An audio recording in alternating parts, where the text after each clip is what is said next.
Jadi Yowol menikmati kemenangannya yang luar biasa dengan senyum di bibirnya. Kelompok yang dipimpinnya juga mabuk dengan sisa-sisa kemenangan. Tapi tidak semua orang seperti itu. Beberapa anak bergidik karena rasa bersalah yang mengerikan. Li Min adalah salah satunya. Dia juga membunuh anak lain hari ini. Dia memiliki darah di tangan putih kecilnya. Dia tidak tahu berapa kali dia sudah mencuci tangannya. Tapi bau darah tidak hilang dan sepertinya mengikutinya. Hah, Li Min menghela nafas pelan. Matanya merah dan merah. Mungkin karena dia memaksakan diri untuk menangis. Kek, apakah Anda melihat orang itu? Anda tahu orang yang saya cekik sampai mati. Dia tampak seperti ikan mas krucian ketika dia menarik napas terakhirnya. Petik 2. Itu benar-benar mengasyikkan. Pemimpin kami benar-benar yang terbaik. Anak-anak makan makanan yang mereka curi dari grup Goyongsan dan berbicara tentang pengalaman mereka. Seolah itu adalah hal yang paling alami. Seperti makan dengan makanan di tangan. Mereka sudah terbiasa dengan darah. Sama seperti itu kecenderungan alami mereka. Itu sangat menjijikkan. Tidak. Hal yang benar-benar menjijikkan adalah bersama mereka. Tanpa disadari, Li Min sudah muak. Dentang. Tiba-tiba, suara tumpul terdengar dari langit-langit bawah tanah. Apakah sudah waktunya makanan turun? Seharusnya ada setengah hari lagi.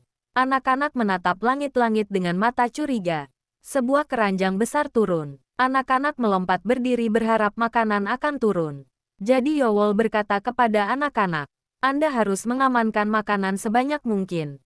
Iya bos, akan melakukan. Jadi kelompok Yowol merespons dengan momentum yang sama. Begitu kelompok Goyongsan menghilang, tidak ada lagi kelompok yang tersisa untuk menentang mereka. Tentu saja, beberapa kelompok masih hidup. Tetapi mereka tidak akan berani membandingkan dan bersaing dengan kelompok Soyowol. Jadi Yowol melihat sekeliling area dengan mata tajam. Matanya mencari Pyowol. Pyowol adalah satu-satunya orang yang membuat Soyowol merasa tidak nyaman berhadapan di dalam rongga bawah tanah. Pyowol berbeda dari anak-anak lain dalam banyak hal. Dia tidak memimpin kelompok seperti dirinya. Dan dia tidak terlibat dalam kegiatan yang mencolok. Dia hanya mengambil bagiannya dari makanan. Tapi anehnya Soyowol waspada di sekelilingnya. Jika dia mau, dia bisa mengerahkan semua anggotanya untuk menyerangnya. Tapi alasan dia tidak melakukannya adalah karena mata Pyowol. Mata Pyowol, dengan semburat merah, anehnya dalam. Dan dia tidak bisa menebak apa yang ada di pikirannya. Meskipun mereka tinggal di ruang dan waktu yang sama, dia bukan satu-satunya yang merasakan hal ini. Bahkan orang-orang yang mengikutinya enggan mengambil tindakan terhadap Pyowol. Mereka semua takut, secara khusus. Setelah membunuh sekelompok Yom Il-jung sendirian, ketakutan terhadap Pyowol menjadi meningkat. Tidak hanya Soyowol, tetapi sebagian besar anak-anak di gua bawah tanah memiliki sentimen yang sama. Pada titik tertentu, mata Soyowol berbinar, karena dia menemukan Pyowol di antara anak-anak. Namun, ekspresi pada ekspresi Pyowol entah bagaimana aneh. Ekspresinya menegang seolah-olah dia sedang berjaga-jaga terhadap sesuatu. Kenapa dia terlihat seperti? Jadi Yowol tanpa sadar melihat ke keranjang alih-alih bertanya pada Pyowol. Karena tatapan Pyowol terpaku pada keranjang. Itu dulu, tiba-tiba orang-orang keluar dari keranjang. Mereka semua adalah orang dewasa yang memakai topeng. Alih-alih makanan, merekalah yang turun ke gua bawah tanah di dalam keranjang. Masing-masing dari mereka memiliki kelelawar logam di tangan mereka. Apa? Kamu siapa? Saat anak-anak berteriak kaget, orang-orang bertopeng yang naik keranjang mulai terlibat dalam kekerasan tanpa ampun. KAGH, apa yang terjadi? Kiak, batang besi pria bertopeng memukul anak-anak. Anak-anak dibiarkan tak berdaya dengan serangan mereka. Beberapa anak yang keras kepala bergegas maju. Tetapi mereka bukanlah lawan yang bisa mereka lawan sejak awal. Anak-anak terlalu lemah untuk menghadapi orang dewasa. Terlebih lagi melawan petarung yang terlatih dalam seni bela diri. Merembes, keping, suara daging meledak bergema di mana-mana. Tidak peduli seberapa beracunnya mereka, anak-anak hanyalah tunas yang belum matang. Kecambah seperti itu diinjak-injak oleh tongkat pria bertopeng. Orang-orang bertopeng itu tanpa ampun. Mereka melanjutkan serangan brutal tanpa mengatakan apa-apa. Jadi Yowol tidak terkecuali. Dia harus menanggung serangan pria bertopeng dengan tubuh membungkuk seperti udang. Itu sama dengan Pyo-wol. Pyo-wol dipukuli tanpa perlawanan. Dia sudah mengantisipasi ini. Dia bisa saja melarikan diri ke kegelapan area bawah tanah jika dia mengambil keputusan. Tetapi dia tidak melakukannya. Jika dia melakukan itu, ada kemungkinan besar bahwa dia tidak perlu menarik perhatian mereka. Jangan menonjol atau usahanya akan sia-sia. Dia baru saja menjadi orang yang akan digunakan sebagai bahan habis pakai lebih cepat jika dia menarik perhatian mereka. Itulah alasan mengapa Pyo-wol tidak melawan dan dipukuli seperti anak-anak lainnya. Pyo-wol melihat ke keranjang, membungkuk dan melindungi kepalanya dengan kedua tangan. Keranjang raksasa sekali lagi naik ke langit-langit dan turun dengan orang-orang baru. Mereka memakai topeng seperti orang bertopeng yang sekarang menyerang. Saat dia melihat mereka, merinding menjalar ke seluruh tubuh Pyo-wol. Mereka adalah dalang yang sebenarnya. Ada 3 dari mereka, dan mereka memiliki suasana yang sangat menakutkan sehingga tidak bisa dibandingkan dengan pria bertopeng yang memegang tongkat besi. Di topeng mereka, tertulis karakter 1, Y, 2, R, dan 3, San. Mereka melihat sekeliling aula dengan mata tajam. Tidak ada satu anak pun yang tetap berdiri di aula. Semua dari mereka berada di lantai runtuh karena kekerasan yang luar biasa. Baik kepemimpinan Soyowol, racun anak-anak, maupun pengalaman pembunuhan tidak berhasil melawan orang-orang bertopeng yang memiliki kekuatan luar biasa. Mereka dijinakkan seperti ini. Pyo-wol sedikit gemetar melihat hati mereka yang kejam. Bahkan hewan pun tidak dijinakkan dengan cara ini. Setidaknya jika mereka menganggap diri mereka sebagai manusia, mereka tidak akan memperlakukan orang seperti barang habis pakai. Mereka tidak menganggap anak-anak sebagai manusia. Seperti yang dipikirkan Pyo-wol, mereka diperlakukan seperti alat. Untuk membesarkan mereka seperti yang mereka inginkan, perlu untuk membunuh roh mereka. Oleh karena itu perlu adanya kekerasan. Pria bertopeng dengan nomor 1, Y, tertulis di wajahnya mengangkat tangannya. Kekerasan segera berhenti. Pria bertopeng mengumpulkan tongkat mereka dan berdiri di belakang 3 pria bertopeng. Pria bertopeng dengan nomor 1, Y, di atasnya membuka mulutnya. Saya disebut pedang pertama, Yi Wan. Mulai sekarang, saya akan mengelola tempat ini. Hidupmu akan menjadi milikku mulai sekarang. Tidak ada pengecualian.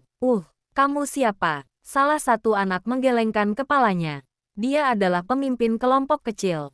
Karakternya juga patut diacungi jempol. Gedebuk. Tapi dia tidak bisa menyelesaikan pidatonya. Begitu dia membuka mulutnya, seorang pria bertopeng di dekatnya memukul lehernya.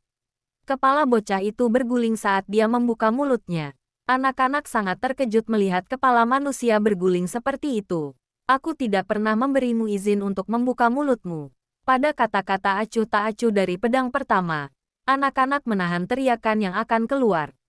Anak-anak memiliki firasat bahwa neraka baru telah terbuka. *****. Jumlah anak yang tersisa adalah 49. Jumlah anak yang semula lebih dari 300 telah berkurang menjadi hampir 1/6. 200 orang meninggal karena kelaparan atau bunuh diri karena mereka tidak tahan dengan keputusasaan.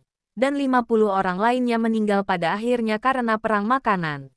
Di tengah-tengah ini, anak-anak yang selamat sampai akhir beracun di antara spesies beracun. Meskipun mereka menundukkan kepala pada kekerasan tanpa ampun dari orang-orang bertopeng dan tampak seperti ketakutan, mata anak-anak benar-benar berbeda. Bajingan-bajingan ini akan mati di tanganku suatu hari nanti. Aku akan membunuh mereka. Tunggu saja. Mata anak-anak itu penuh dengan racun. Mereka masih kekurangan kekuatan sehingga mereka tidak punya pilihan selain bertahan untuk saat ini. Tetapi kebencian dan kemarahan mereka terhadap orang-orang bertopeng tidak berkurang sama sekali. Bahkan orang-orang bertopeng menyadari fakta itu. Karena merekalah yang membesarkan anak-anak seperti itu. Mereka adalah racun terkutuk Kudoku. Pedang pertama bergumam, jika beberapa serangga beracun dicampur dalam toples, mereka akan saling memakan dan membunuh sampai hanya satu yang bertahan. Serangga terakhir yang tersisa yang bertahan setelah memakan racun lainnya akan muncul sebagai salah satu yang memiliki racun paling berbisa. Itu adalah racun terkutuk, yang memiliki naluri bertahan hidup terkuat di antara banyak racun. Monster yang memiliki racun paling berbisa. Di antara anak-anak yang tak terhitung jumlahnya, hanya yang paling jahat dan yang memiliki naluri bertahan hidup terkuat yang selamat. Seperti yang kami inginkan, membesarkan anak-anak itu sebagai alat bukanlah masalah. Mereka penuh dengan racun. Mereka tidak akan putus asa oleh cobaan atau pelatihan apapun. Pertanyaannya adalah apakah mereka bisa mengendalikan anak-anak seperti yang mereka inginkan. Meski begitu, temperamen anti-skeletal berlimpah. Geleoji, jika mereka tidak bisa mengendalikan anak-anak, kemungkinan besar mereka akan menjadi pedang bermata dua. Bahkan musuh dapat melukai orang yang memegang pedang tajam. Tatapan satu pedang beralih ke pedang lainnya. Geogegedo Geomeun, Igeomeul. Dia bertanya dengan suara rendah yang tidak bisa didengar anak-anak. Yang mana dari mereka yang layak diperhatikan? Ini Soyowol seperti yang kamu harapkan. Saat dia memimpin kelompok terbesar, dia memiliki pengaruh besar pada anak-anak. Jika kita tidak mematahkan semangatnya sekarang, dia akan jauh lebih sulit untuk dihadapi di masa depan. Berikan perhatian khusus padanya. Jadi dia bahkan tidak bermimpi untuk memulai pemberontakan. Baik, siapa lagi di sana? Song Cheonwo dan Kang Il juga patut diperhatikan. Meskipun mereka dibayangi oleh Soyowol, mereka adalah yang paling menonjol dalam hal rasa mereka terhadap seni bela diri. Orang-orang bertopeng jelas menyadari apa yang terjadi di rongga bawah tanah. Tanpa sepengetahuan anak-anak, ada beberapa peralatan pemantau di seluruh rongga bawah tanah yang bisa mengamati semua yang terjadi di dalam. Melalui peralatan, orang-orang bertopeng menyadari semua urusan internal. Gua bawah tanah ini tidak dibuat oleh mereka. Itu adalah fasilitas rahasia yang dibangun sejak lama oleh klan tertentu yang penuh dengan penyihir. Orang-orang bertopeng secara tidak sengaja menemukan tempat itu dan akhirnya mendaur ulang fasilitasnya. Semua kernel menghilang dan hanya cangkang yang tersisa. Tetapi itu saja sudah cukup untuk orang-orang bertopeng. Kecuali orang-orang bertopeng, tidak ada yang tahu tentang tempat ini. Itu adalah fasilitas yang sempurna untuk menghindari mata dunia dan melakukan sesuatu. Yang terbaik adalah tidak butuh banyak uang untuk menjalankan tempat itu. Oleh karena itu juga alasan mengapa mereka memilih tempat ini. Tempat di mana mereka bisa mengolah curse poison akan menjadi senjata mereka. Pedang pertama bertanya seolah dia tiba-tiba teringat. Bagaimana orang itu? Siapa? Satu-satunya yang selamat dari sektor 1. Jika itu Pyo Wol maka dia masih hidup. Apakah begitu? Pedang pertama bergumam saat dia menyentuh dagunya dengan tangannya. Mereka mengelola masing-masing dari 10 bagian bawah tanah secara terpisah. Mereka menguji kemampuan setiap anak untuk bertahan hidup di lingkungan yang berbeda. Di antara mereka, kondisi di daerah di mana Pyo Wol dikurung adalah yang paling parah. Mereka juga menyediakan makanan paling sedikit. Pyo Wol bertahan dalam lingkungan yang keras sehingga bahkan si bertopeng sendiri tidak yakin bahwa dia sendiri dapat menjamin kelangsungan hidupnya.